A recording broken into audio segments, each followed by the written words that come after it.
Hey, good afternoon, my friends, and welcome. It's your girl Michelle with Bold and Beautiful Conversations. So, today we're going to go into day 4 of our self care tips, and I also want to add in journaling. So, journaling is something that a lot of us don't do, and then a lot of us do it, but we don't do it with purpose. So hopefully what I bring you today will bring about purpose for you journaling. Before we get started, I want to tell you a story. A few years ago, long time ago, I was maybe 18, 19 years old. And I still remember this story. I was dating this guy who was, well, back in there, you could say a thug or whatever. He did what he did. He sold his drugs and he mooshed off his parents, but he lived with his brother, who was his influencer. And I remember us going on a date one night, and back then, going on a date to a fast food restaurant was popular, was hype. And we had gone to, I want to say, I think it was Taco Cabana or something like that. We had gone to no, it wasn't Taco Cabana. It was Captain D's because fish was his favorite thing. And so we had gone to Captain D's and we were eating. And he was venting and ranting about something on the phone. And I told him, I said, you know what would make you feel good? If you would take all that anger and you would write it out on paper. And he looked at me and he said, girl, I'm a thug. I said, so thugs don't write? I said, baby, please. I said, let me tell you something. I know some thugs that write. And they do that instead of ranting like you're doing here on the phone. I said, so listen, you need to write. You need to write. So I had bought him a little tablet, a little spiral type thing. And I put on the front, you need to journal 2 times a week. I put that on there.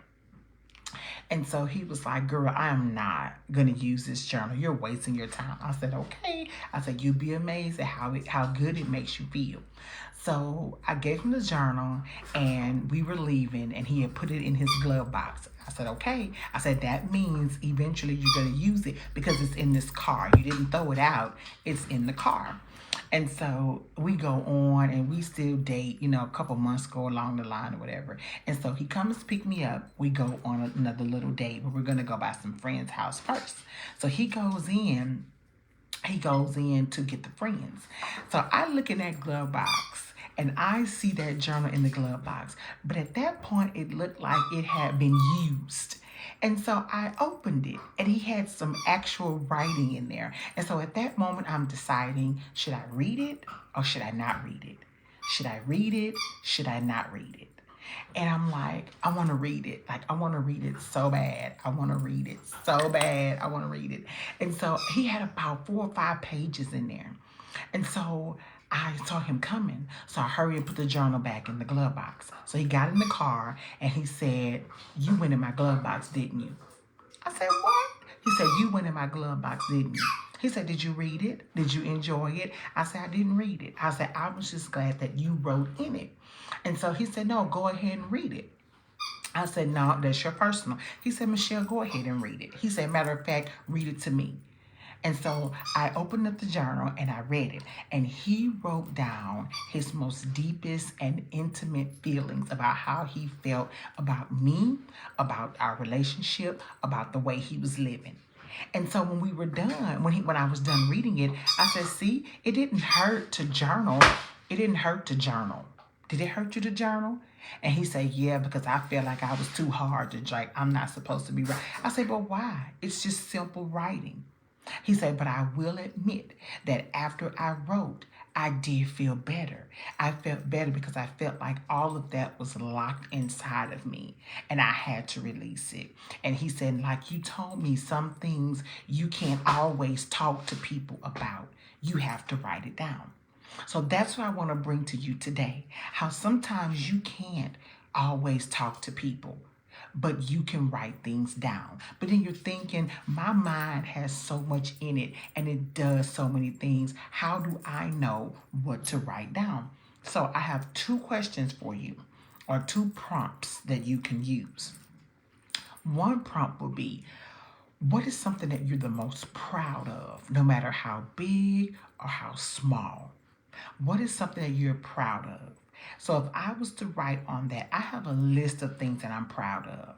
I'm proud that I have a very intelligent daughter that's in college. She's in her last year of college. I am proud of the fact that I have completed 2 degrees. And these things are big, but I also have small things too. I'm proud that I have 2 degrees, working on my 3rd degree. I am proud to be in a position to where I am open and caring and kind to people. I'm glad that I have that ability to be kind to people and to be open to people and to be a listening ear to people. I'm proud of the fact that I was a single mother that did everything she could to raise her daughter. And I was able to do that with no problem. I was able to do that without her getting into any issues at school or being in fights or being suspended or being held back a grade. I'm proud to have been a single parent in that time. So no matter how big or how small, what are you proud of? What are you proud of that you have done for you? So that's one thing that you can journal. Another thing you can journal is, and I like this one, and this uses my imagination. It opens my imagination. So describe one place where you want to go, and what is it about that place that makes you want to go? So I always say this, and I'm afraid of cruises and water and traveling, but I've always wanted to go to Belize. I have one friend that I know, and she goes like every year. She goes to Belize like every year. And I have one friend that goes every year. And so when I look at the pictures and I look at what, and I'm like, that is my dream spot. That is where I want to go. So this month, I will be working on getting my passport so that I'll be able to take those specific trips.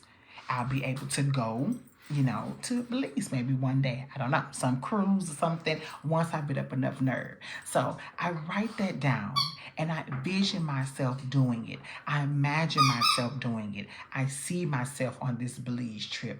I see myself doing these things. I see it. And once you get it out on paper and you're able to look at it, and you're able to read it, you're like, yes, I can do these things. Journaling is a part of self-care. Journaling is a part of self-care because it gets the what's inside. It gets it out on paper in the event that you don't have anyone to talk to. That's what it does. So now I'm going to give you the self-care tips for the day. So these are some things, like I said, when I share self-care tips, I share them because these are things that I have done, that I have experienced, and that I enjoy. So one of the things that I used to like to do all the time was take a different route home. Take a scenic route. Sometimes you're already in traffic and you're sitting and you're moving 2 miles, then you're sitting and you're moving 2 miles. Well, how about do that looking at a different scenery? So take a different route home. Find a different route home. Think about that. Another thing you can do, and I'm doing this now, learning a new skill. Now, when I mention this to certain people, people are amazed that you're an educator, but you don't know how to use Microsoft Excel. I don't. If you create it for me, I can fill it in. But when it comes to me creating it on my own, that's where the challenge come in. So my new skill, and I have skills that I'm learning. One is the Microsoft Excel. One is to learn how to edit YouTube videos. One is even learn how to do a clean cut video. So I have things that are listed that I want to do and that I need to do. So those are my new skills. Now, once I'm done, this is number 3. Once I'm done with this live, I'm going to go and do this. It says, treat yourself to a nice meal. Now, let me explain something about that. And if she's watching, and hey, Monica, thank you for chiming in on your lunch break. We do need to talk. My oldest sister, we talk a lot about time alone and self-care and doing things alone. And she has always told me, she said, I can't see how you can go to a restaurant comfortably and eat by yourself. I'm like, girl, I am my best date. I am my best date. And if I'm going to go anywhere, whether it's fast food, whether it's a sit down restaurant with casual like Chili's or Chinese buffet, or whether it's something nice like Texas Roadhouse, Longhorn, Papado, I'm going to sit there and I'm going to take my time and I'm going to take it all in. And when I go to restaurant, I'm going to have a drink. I'm going to have an appetizer. I'm going to have the meal and I'm going to have the dessert. And everything never gets eaten. I'm always bringing things home or I'm always trashing them.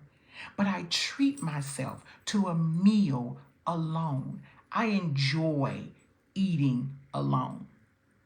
So treat yourself to a nice meal. Go somewhere that you love. Go somewhere that you enjoy. Try a place you've never tried before and just go there. Best times for me, it's like during the day when people are wrapping up from lunch and you know it's going to be a little bit more quiet. Just go, scope out the scene, see where you can sit that's nice and comfortable. Me, I prefer to sit in the booth, but I can't sit with my back to the door because that's going to make an uncomfortable lunch date for me. So I try to sit where I can see people and I can see the door. And I sit and I order whatever it is I want. And I sit there and I enjoy it. So treat yourself to a nice meal. It's nothing wrong with being your own date. Like I said, I am my best date. I have the best conversations with myself. I enjoy being on my technology, looking at YouTube or looking at Netflix or just scrolling through Pinterest. I enjoy that. So treat yourself to a nice meal. Number 4 kind of goes with what I said at the beginning about journaling. Write down 5 things that make you happy. 5 things that you know without a shadow of a doubt, if someone was to mention it, it would bring a smile to your face. So I can name 5 for me. Number 1, Bath and Body Works shopping. Going to get fragrances is something that makes me happy. Between Bath and Body and Victoria's Secret, I love those places. You mentioned let's go to Bath and Body. If I get an online coupon, I'm excited. That's one thing that makes me happy. Number 2, going to James Avery and shopping for charm bracelets. Charms for my bracelet. I have two. And I haven't been able to do any charm shopping in a while. But when I am able to go, I am excited. I get in there. I don't need any assistance. I want to look around and go from case to case to case. And by the time it's time to leave, I'm going to have at least 3 charms ready to pay, ready to leave my bracelets and come back in 2 days and pick them up. I'm excited. That makes me smile. That makes me happy. Something else that makes me happy is eating out. I'm not a real big cooker. I'm not a home cooker. I'll do it if I have to, but eating out makes me happy. Something else that makes me happy is finding that one friend. And she's never on Facebook, so I'm not going to even mention her, but getting that one friend that can give me the best tea ever. Tea that I didn't even know was happening. And it's so good. I am enjoying it. That makes me happy. And the last thing that makes me happy is lying in my bed and watching Lifetime movies over and over and over. I love to lay there and I love to critique the movie. I love to say what's going to happen before it even happens. So those are the 5 things that I would write down that make me happy. Shopping for Bath and Body, shopping for James Avery, eating out, good tea from my best friend, laid up in the bed looking at Lifetime movies. That's what makes you happy. Write those things down. Put those things into play. Put those things into work as much as possible. What makes you happy? If cooking makes you happy, do it. Let it make you feel good. Turn it into something that you will do all the time. If sitting out in your backyard, listening to jazz music and drinking wine, which will be number 6 if I was to continue with my list, I love to do that. Do things that make you happy. Because like I mentioned yesterday, we can't be waiting.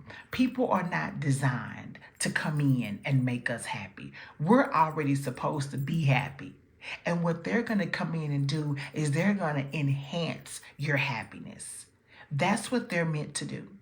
They're meant to enhance your happiness. So find things that excite you. Find things that make you happy. Write those things down. You may not get to all of them. Get to the ones you can. If you don't have 5, you only have 2, write them down. You need to see these things. You need to see these things that make you feel good about you. And we need to get those things into play. One more self-care tip. I do it all the time. I did it this morning. I do it every morning. So when Bath and Body Works had their candles, the small ones, for $5 or $6.95, how much ever they were, I bought 6 of them. Different fragrances that I like, fragrances that I've never tried before, and reliable fragrances. And every day I light a candle and I just sit in silence. And silence is something else that makes me happy, when I can just sit in it and do nothing. I love that. When we think about self, we have to do the best we can do to take care of self. Because no one is going to take care of you like you take care of you. People are there to enhance what you've already done.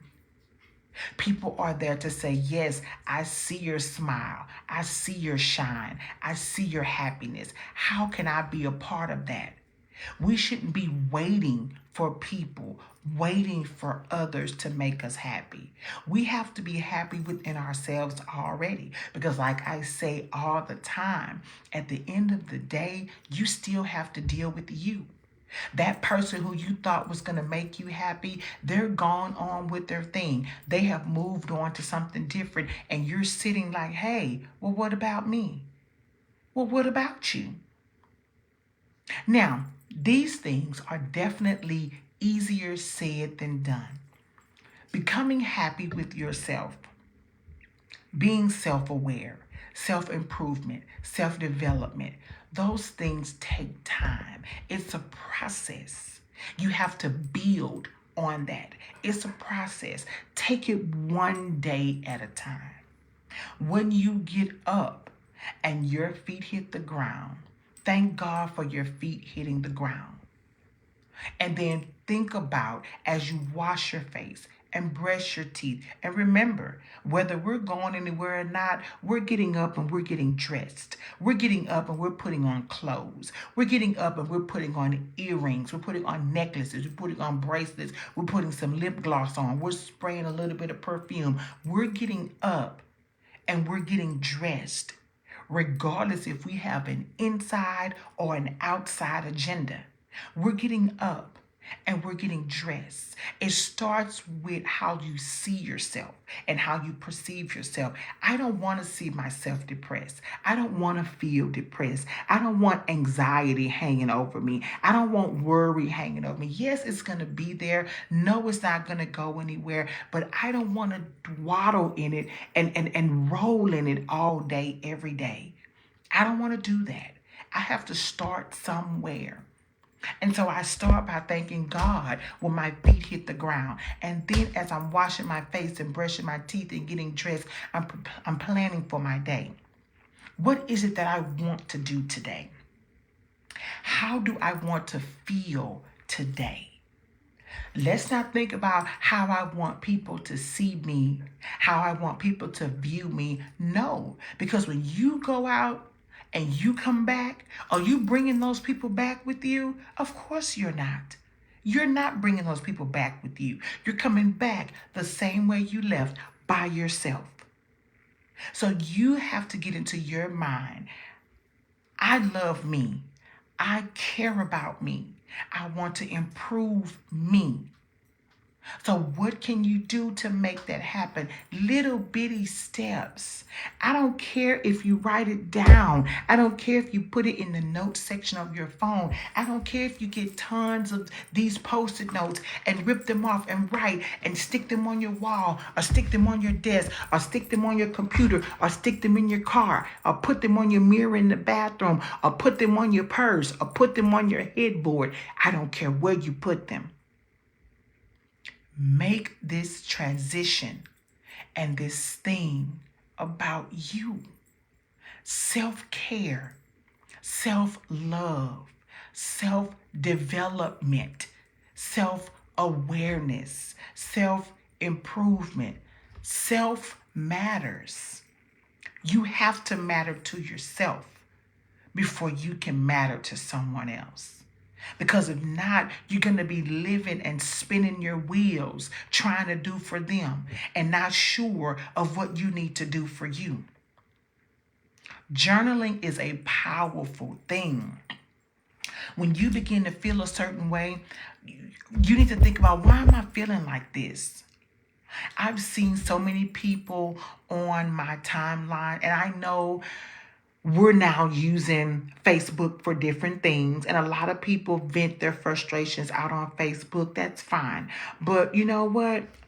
I don't recommend that all the time, because when you're venting out like that, you're giving people something additional to talk about. I don't want anyone talking about me.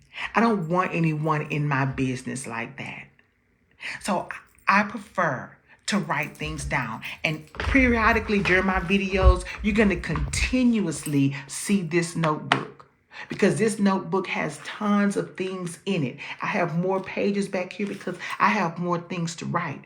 I have bad days, and I want to write those bad days down. I have days where I'm unsure about myself, and I want to write that down. I have days where I'm unsure about my appearance, my physical appearance, my weight, my complexion. I have days, and I want to write those things down. I have never been the one to want to run to Facebook, run to social media. I don't want to do that, because I feel like I'm setting myself up for people to say things about me. And I don't really want that. Now, if I welcome you into my world, I'm going to separately welcome you into my world. I don't want to welcome all 800 of these Facebook friends, associates, partners. I don't really know you, mutuals. I don't want to involve them in the way that I'm feeling. So I write it down. A part of building self-care is understanding journaling and how it helps. And I want to tell you, when I opened up with the story about the boy that I dated, and he decided to journal after months of me giving him a journal and him telling me that thugs don't journal, right now to this day, he is a writing professor. He is a writing professor at, I think it's the University of Columbia. He is a writing professor right now, teaching his students the importance of journaling and writing. And I want to think that I had something to do with that. And I am so glad that I did. I'm so glad that I did. Journaling is a part of the self-care journey. Journaling is a part of feeling good. Journaling is a part of getting frustrations out. When you don't always have someone to talk to, we're not going to always have someone to talk to. And sometimes that's best. Sometimes it's best. Sometimes we can work out our own affairs on paper. Sometimes we can work out our own issues on paper. But we don't know if we can if we haven't tried it. So as I wrap this up today, I'm going to go over again some of the self-care tips that you can include this go round. Take a scenic route home. Find a new route home.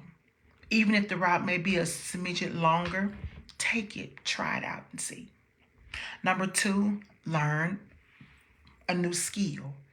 Like I said, I'm introducing myself to Microsoft Excel, video editing on YouTube, and creating better videos themselves. Number 3, treat yourself to a very nice meal. If you have the means to get the drink, the appetizer, the entree, and the dessert, do so. Do so. Treat yourself to a nice meal. Write down 5 things that make you happy. 5 things that put a smile on your face when you think about it. Even if it's your children, write down those children's name. And I like to add in, what is it that makes you happy about each one of your children if you have more than one? They all have different personalities. What is it that you like about that particular child? What does that child do? One could be quiet but yet helpful. One can be the mother of the group. One can be creative. One can be a comedian. And one can be an actress or an actor. And number 5, light that candle and relax with a nice blanket. Just light it and sit in silence. Get in tune. Get into a relationship with your thoughts and your feelings. Get into a relationship with your self-care. Get into a relationship with that. Get into a relationship with developing a better you. Get into a relationship with wanting to get to know a better you. Get into a relationship with yourself. That's what these self-care tips are here for, to help you get into a better relationship with yourself. Because without self being together, you can't be together for anyone else. You have to hold strong and be true to yourself so that you can be true to others. And remember the 2 self-care journaling topics. What are you most proud of, whether it's big or small? And describe one place that you would love to travel to and why. I want to thank you for joining me today. I want to thank my sister for coming, for tuning in on her lunch break. Miss Ty Lee, thank you for coming in. I knew you were coming. And whoever else named that hadn't shown up on the screen, I want to thank you so very much for joining me in our day 4 of self-care tips. Remember, do it for you. Love on you, respect you, treat you with dignity and kindness. And like I always say, at the end of the day, you have to go home with you. So let's learn how to love on you. Thank you guys so much for joining. Have an awesome, awesome Thursday.